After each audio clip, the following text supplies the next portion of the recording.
I am Pawar sir. I hope you are studying well at home as you also taking your lesson online with good care to assist you to prepare at home and giving assignment regularly and it has been checked by us regularly. Today I would like to request your parents to cooperate with the management and pay the fees so that we can get our salary. Please cooperate. Today we are going to learn geography lesson number 3rd standard 10 and lesson name is exogenetic process part 1st. We are going to learn today geography. Today's point name is mass movements, mass wasting. Page number 28. First of all, today's date and standard. Standard 9 date 9 November 2020.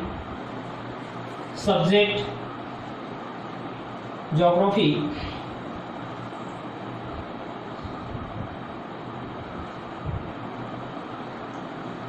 Geography. Lesson number 3rd. Exogenetic process.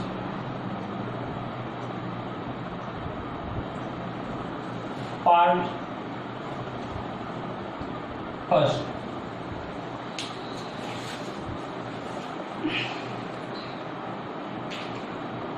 Whether the weather's rock materials start moving along the slope due to the gravity and accumulate near the foothill of the gentle slope. देखो कि ये gravity की वजह से ये क्या होते हैं, ये स्लोप बनते रहते हैं मास मूवमेंट के. Okay, accumulate. अब वो कैसे होते देखते हैं. This process has been happening for years. ये हर ईयर में बनते रहते हैं. The weathers particles form a conical heap at the foothill. When weather's particles move down due to the gravity alone, the process is called mass movement. तो इस procedure को mass movement कहा जाता है. मास movements occur in two ways. It is rapid on steeper slope, while it is the slower and gentle slope. Slower और gentle slope, उसे slower और gentle slope कहते हैं. रैपिड मतलब फास्टली, स्टीपर मतलब स्लो होती है. ऐसे इसके क्या बनते हैं, इसके स्लोप बनते हैं रैपिडली, और दूसरा है स्लोअर स्लोप.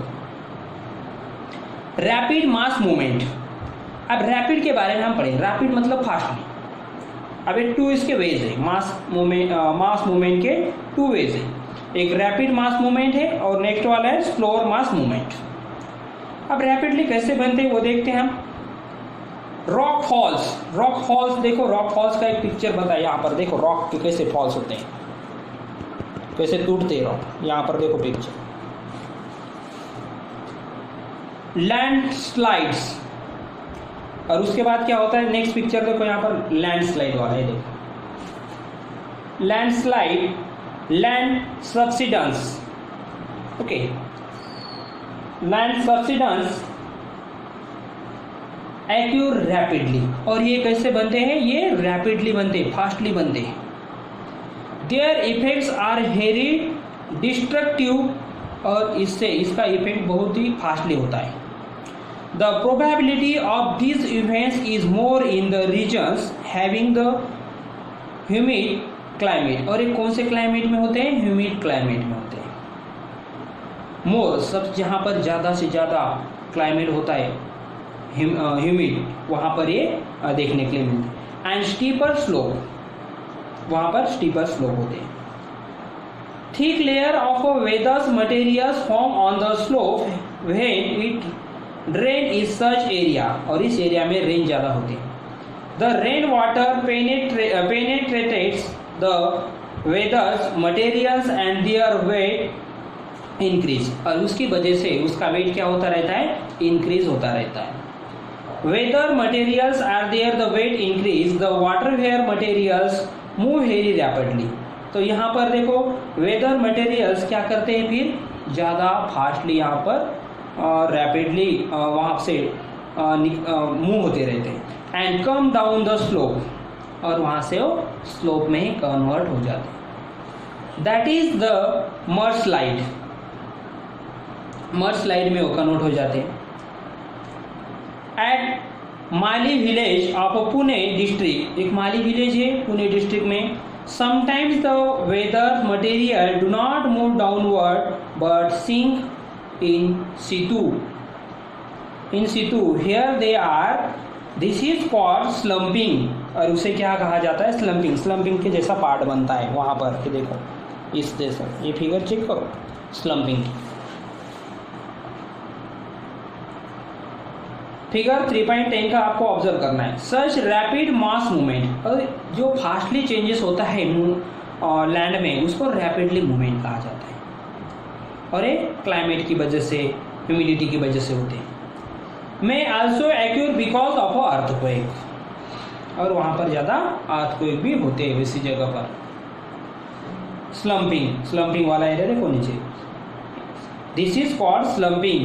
सी फिगर 3.10, ये देखो स्लम्पिंग, ये अर्थक्वेक की वजह से होता है, ये वाला अर्थ में चेंजेस होने की वजह से। स्लोअर मास मूवमेंट, अब स्लोअर मास मूवमेंट कौन कौन से होते हैं वो देखते हैं। In area with dry climate and gentle slope, जो जेंटल स्लोप होते हैं, ड्राई क्लाइमेट होता है जहाँ पर ज़्यादा धूप होती है। मास मूवमेंट्स एक्यूट द स्लोली, तो वहाँ पर जो मास मूवमेंट है वो बहुत स्लोली होती है। Soil creep is a common phenomena is such area is periglacial regions along the slope, small layers of soil accumulate because of the movements of soil. This is called solifluction। तो उसे कहा जाता है solifluction। ये कहाँ पर होता है, ड्राई एरिया में। ये देखो solifluction, ड्राई एरिया में जहाँ पर वाटर कम होती है, बारिश कम होती है, उस एरिया में। Do you understand. लास्ट वाला पॉइंट रिमेनिंग है हमारा erosion. Like weathering and mass movement, erosion is also an external process। एक external बाहर वाली process है। Erosion occurs through the various agents, wind, running water, glaciers, sea water and groundwater causes erosion। तो इन सबको मिलाकर erosion make होता है। We will study the gentle of erosion and the landform produced by them in the next lesson। अब इसके बारे में जो जेंटल लैंड फॉर्म प्रोड्यूस है, इसके बारे में हम नेक्स्ट लेसन में स्टडी करने वाले हैं। ओके, ये लेसन यहाँ पर पूरा फिनिश हो चुका है। लेसन नंबर 3 9th स्टैंडर्ड का ये कंप्लीट हो चुका है। तो 9th स्टैंडर्ड के हमारे देखो सिलेबस में क्या क्या हो चुका है अब तक मैं आपको बता देता हूँ। लेसन नंबर 1 2 3 ये कंप्लीटेड है। उसके बाद जो भी हमारे लेसन नंबर देखो इससे इकोनॉमी के 2 लेसन हो चुके हैं, इंट्रोडक्शन टू इकोनॉमी, और सेकंड है ट्रेड। ये 2 लेसन हो चुके हैं। तो ये फर्स्ट टर्म में आपको ये सिलेबस आने वाला है। लेसन नंबर 3 ज्योग्राफी के, और लेसन नंबर 2 इकोनॉमी के, introduction to economy and trade. Lesson number 8 और 9 इकोनॉमी के है, और ज्योग्राफी के lesson number 1 2 3।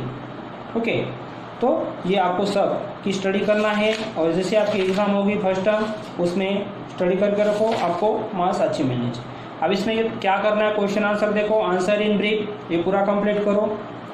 Right whether the statement ये वाला कंप्लीट कर लो।